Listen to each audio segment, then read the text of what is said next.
এই ভিডিওটা দেখো, একটা মা মাথা ঠুকছে তার সন্তানকে বাঁচানোর জন্য, আর তার সন্তান মা বাবার কথা ভুলে জাস্ট একটা আইফোনের জন্য পাহাড় থেকে ঝাঁপ দিয়ে আত্মহত্যা করার হুমকি দিচ্ছে। এমন ছেলে যেন কোনো মায়ের গর্ভে জন্ম না নেয়।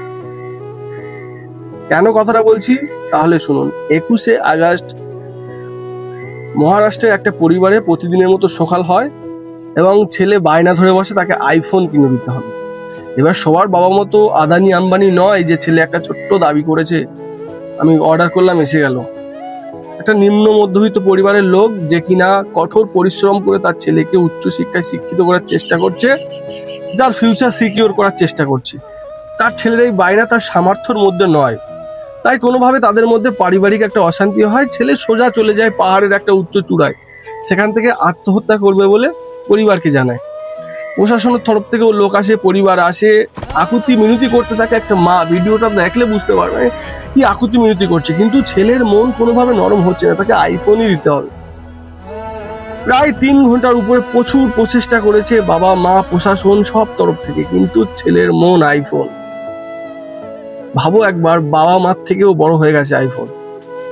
এবং অবশেষে যখন তাকে অনেক বোঝানোর পরে ব্যর্থ হয়, বাবা ছুটে গিয়ে তাকে ধরতে যায়। একদম উচ্চ চূড়াতে, একদম কানাতে দাঁড়িয়েছিল, যার কারণে কোনোভাবে দুজনের ধস্তাধস্তিতে বাবার হাত ধরেই ছেলে নিচে পাহাড়ের খাদে পড়ে যায়। এবং পাহাড়ে মাথা ঠোকা আকুতি মিনতি করা মা তার স্বামী ও সন্তানকে পড়ে যেতে দেখে সে নিজেকে কন্ট্রোল করতে পারেনি, সে নিজেও ঝাঁপ দিয়ে দিয়েছে। মানে ভাবো, জাস্ট একটা আইফোন। সবার সামর্থ্য থাকে না, সব বাবার সামর্থ্য থাকে না। একবার আয় করতে গিয়ে দেখো 200 টাকা কামাতে কতটা কষ্ট হয়। এ ছেলের জীবন তো গেছে। আমি প্রত্যেকটা ছেলেকে বলবো, বাবা মায়ের উপরে এতটাও প্রেশার ক্রিয়েট করো না যেটা তার সামর্থ্যের মধ্যে নেই। কোনো বাবা মাই চায় না তার ছেলে কষ্ট পাক, তার ছেলে এটা না পাক। প্রত্যেক বাবা মাই চায় তার সামর্থ্য অনুযায়ী তার ছেলের শ্রেষ্ঠ কিছু দেওয়ার। এবার একটা আইফোনের দাম 1-1.5 লাখ টাকা, সবার পক্ষে তো সম্ভব হয়ে যায় না। সবার বাবা মা তো আদানি আম্বানি নয় যে ছেলে একটা বায়না করেছে দিয়ে দিলাম। তাই একটা বাইক বা একটা মোবাইলের জন্য বাবা মায়ের উপরে এমন কিছু প্রেশার ক্রিয়েট করো না যাতে তারা একটা খারাপ পথ বেছে নেয়। আজকের এই ঘটনা কত নিন্দনীয়। একটা সন্তান জাস্ট একটা ফোনের জন্য নিজে মরলো, বাবাকেও মারলো এবং মাকেও মারলো। সেই বাবা মার স্বপ্ন ছিল না যে তার সন্তানকে ভালো বড় করে মানুষ করার, একটা সুন্দর জীবন যাপন করার।